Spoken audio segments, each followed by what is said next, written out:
कहते हैं कि जीनियसेस अलग चीज़ें नहीं देखा करते, बल्कि वो तो उन्हीं सेम चीज़ों को अलग तरह से देखते हैं जो हम सभी के सामने हैं।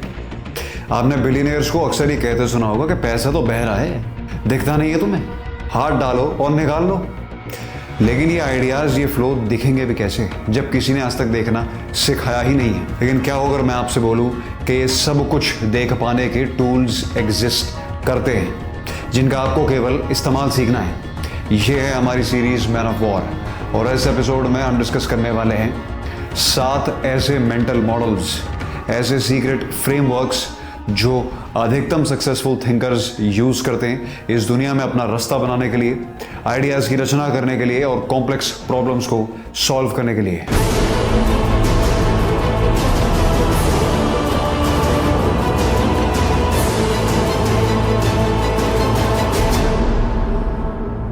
सबसे पहला और सबसे महत्वपूर्ण, फर्स्ट प्रिंसिपल थिंकिंग।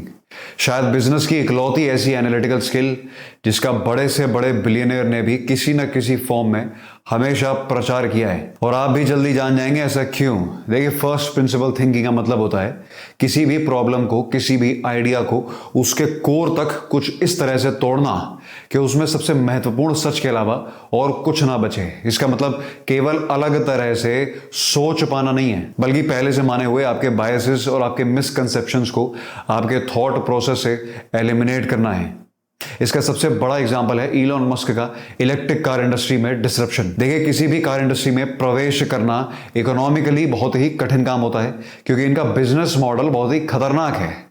अधिकतम कंपनीज गाड़ी की सेल पे पैसा बनाती नहीं है, बल्कि गाड़ी के बिकने के बाद जो सर्विस कॉस्ट और पार्ट्स बिकते हैं, कार कंपनीज का अधिकतम पैसा वहीं से जनरेट होता है। ऐसा इसलिए भी है क्योंकि इकोनॉमिकल सेगमेंट में बिकने वाली कारों में आप सेल की कॉस्ट इतनी बढ़ा ही नहीं सकते, क्योंकि फिर खरीदेगा कोई नहीं। इसका मतलब यह है कि एक नई कंपनी जिसकी गाड़ियां बाजार में बिकती नहीं है, चल ही नहीं रही है, वो बहुत लंबे समय तक पैसा कमा ही नहीं पाएगी, क्योंकि पार्ट्स और सर्विस की जरूरत किसी को पड़ेगी नहीं। इसीलिए किसी भी कंपनी के लिए कार मार्केट में प्रवेश करना इकोनॉमिकली बहुत ही डेंजरस साबित हो सकता है। तो मस्क साहब ने बोला कि अफोर्डेबल गाड़ी बनाएंगे तो मार्जिन है नहीं, पैसा कमा नहीं पाएंगे, और पार्ट्स जब बिकेंगे तब बिकेंगे, घाटे का सौदा है पूरा पूरा।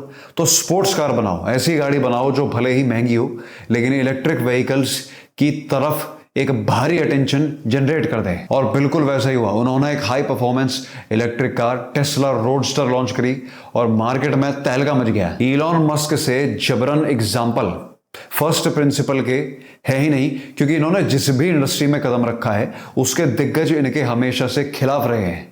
और इस टूल का खेल ही यही है कि आइडियाज को कोर तक तोड़ने के लिए आपको पहले से मौजूदा जो सेंटिमेंट है, जो एक्सपर्ट ओपिनियन है, उस सब का साथ छोड़ना पड़ेगा, बायसेस को दिमाग से निकालना पड़ेगा, ताकि आप मौजूदा सच के अलावा किसी बहकावे में आ ही ना पाएं। आप अपनी जिंदगी में इसका रियल लाइफ में जो एग्जांपल ले सकते हैं वो ये है कि आपको वेट लूज करना है तो रैंडम एडवाइस का इनपुट ही बंद कर दीजिए, केवल फंडामेंटल्स से समस्या को तोड़िए।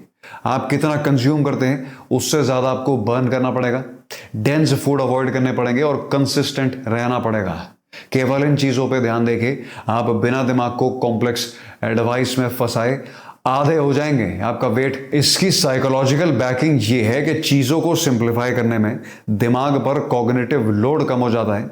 वो जो भारी हो रखा है ना दिमाग, वो हल्का हो जाता है, और जब ऐसा होता है तब दिमाग की सोचने की क्षमता भी बढ़ जाती है। तो जिस चीज पे ध्यान पहले ही जा रहा है उस पे काम करने की एबिलिटी भी बढ़ जाएगी। ये था एक ऐसा मेंटल मॉडल जो आपको नए आइडियाज दे सके, लेकिन नए आइडियाज के साथ आते हैं बहुत बड़े रिस्क। और अगला मॉडल आपको इन्हीं खतरों से बचाने वाला है, इन्वर्जन। दोस्तों, इन्वर्जन एक ऐसा प्रोसेस है जिसमें उल्टे सवाल पूछे जाते हैं। इसमें प्रॉब्लम का सलूशन उन्हें रिवर्स में देख के किया जाता है। लेकिन कैसे? देखिए, जब स्पेस रेस चल रही थी और यूएस पहली बार चांद पे एक इंसान को पहुंचाने वाला था, इंजीनियर को पहुंचाने वाला था, तब उनके इंजीनियर्स केवल इस पे ध्यान नहीं दे रहे थे कि बेटा चांद पे सक्सेसफुल लैंडिंग कैसे होगी, बल्कि उनका एक बहुत बड़ा फोकस इस सब्जेक्ट पे था कि चांद पे लैंडिंग खराब कैसे होगी, किन किन तरीकों से वो इसमें फेल होंगे, और उन खतरों को एलिमिनेट करके वो इस इन्वर्टेड अप्रोच से सक्सेसफुल लैंडिंग करा पाए। मैं जानता हूं कि सुनने में काफी कॉमन सेंस वाली बात लग रही होगी, लेकिन यहां फिर से क्रिटिकल थिंकिंग खेल बनाने वाली है। देखिए, लोग जब एक प्रोडक्ट को बना रहे होते हैं, जब एक बिजनेस आइडिया पर काम कर रहे होते हैं, तब उन्हें केवल उसके कुछ अच्छे एस्पेक्ट से ही दिखाई देते हैं, क्योंकि वो उनका आइडिया है। वो उसके खिलाफ सोचना ही बड़ा मुश्किल हो जाता है उनके लिए।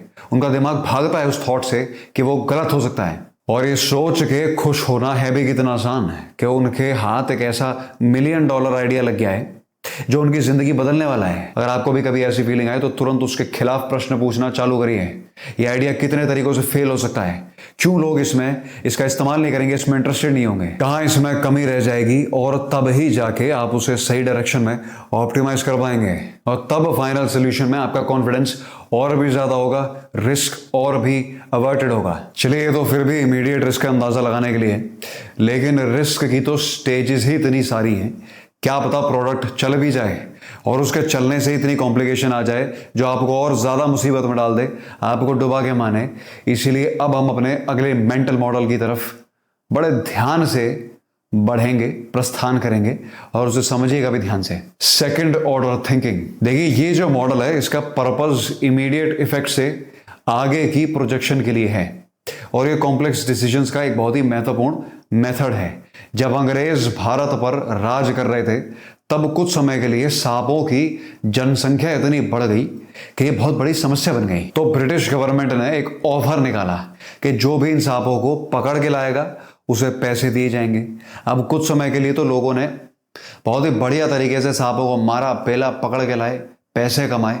लेकिन फिर जब सांप वाकई में कम होने लगे तो उन लोगों ने घरों में ही सांपों की ब्रीडिंग चालू करवा दी। वो उन्हें पाल पोस के बड़ा करने लगे, और अंग्रेजों को यह पता लग गई बात, तो उन्होंने पैसे देना छोड़ दिया। तो लोगों ने सांपों को भी छोड़ दिया, और अब सांपों की जनसंख्या पहले से दोगुनी हो गई। यह है थॉट आउट डिसीजन ना लेने की दिक्कत, और आपके अधिकतम फैसले इसी मॉडल की कमी की वजह से उल्टे पड़ते हैं। आप शॉर्ट टर्म प्लेजर्स को चेज करने के चक्कर में भूल जाते हैं कि इनके लॉन्ग टर्म इफेक्ट्स कहीं गुना ज्यादा खतरनाक हैं। तो कोई भी फैसला लेने से पहले आप अपने आप से एक सवाल जरूर पूछिए कि अगर ये होगा तो फिर क्या होगा। कॉन्सिक्वेंसेस का एनालिसिस बेहद जरूरी है, ताकि आप नेगेटिव या पॉजिटिव फीडबैक लूप्स में फंस के ना रह जाएं। चलिए, रिस्क तो एक बार को फिर भी एनालाइज कर लेंगे आप, लेकिन करना है क्या आपकी औकात क्या है, ये कैसे जानेंगे आप। इसी के साथ बढ़ते हैं हम अपने अगले मेंटल मॉडल की तरफ, circle of competence.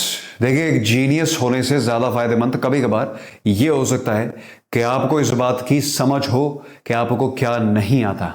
Circle of competence का मतलब है उन एरियाज पर फोकस करना जहां पे आप एक्सपर्ट हैं, और इस बात का एक क्रिस्टल क्लियर अनुभव होना कि आपकी कमियां क्या हैं। जेफ बीजोस, अमेज़न के फाउंडर साहब बताते हैं कि कैसे वो एक फिजिसिस्ट बनना चाहते थे, और वो पढ़ाई में अच्छे थे भी।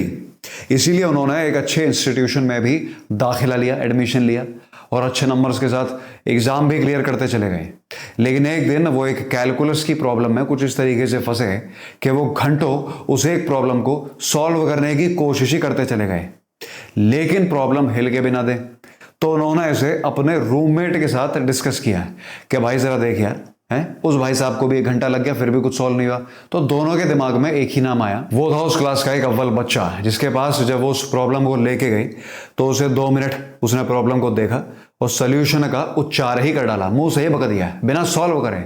और दोनों चकित रह गए कि भाई साहब आपने ये दिमाग में ही सॉल्व कर दिया। तो वो मित्र बोले कि बेटा ऐसा नहीं है, ये प्रॉब्लम मैंने कुछ समय पहले ही सॉल्व करी थी, और मैंने उसी मॉडल के बेस पे इसी प्रॉब्लम को भी मैप आउट कर लिया, तो फिर सोल्यूशन निकालना बहुत आसान हो गया।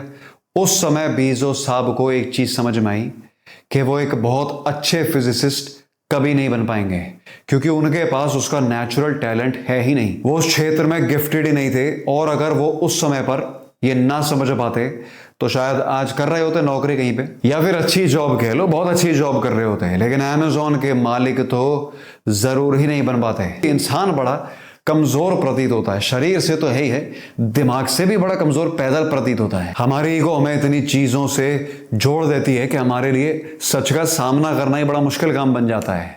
हम नहीं हो सकते हर चीज में अच्छे, और इस सच का सामना हम जब तक नहीं करेंगे तब तक हम उन चीजों का पता भी नहीं लगा पाएंगे जो हमारे लिए ऐसी हैं जैसे जेफ भाई के मित्र के लिए वो प्रॉब्लम थी, वो सब्जेक्ट था। तो सबसे पहले उन चीजों पर फोकस करिए जिनमें आप पहले से ही एक्सपर्ट प्रतीत होते हैं और धीरे धीरे सेलेक्टिवली इस स्किल सेट को बढ़ाने के लिए अलग अलग सब्जेक्ट में भी एक्सपेरिमेंट करिए। सब कुछ करिए लेकिन खुद से झूठ कभी मत बोलिए। अब हमने ये तो जान लिया कि हमारी औकात है क्या, लेकिन इसे बढ़ाया कैसे जाए, कैसे अपने टैलेंट को चैनल किया जाए, ये हमें बताएगा हमारा अगला mental model, the Pareto principle. देखिए, ये एक ऐसा आइडिया है जो कहता है कि 80% रिजल्ट्स 20% चीजों पर करी गई मेहनत से ही आते हैं।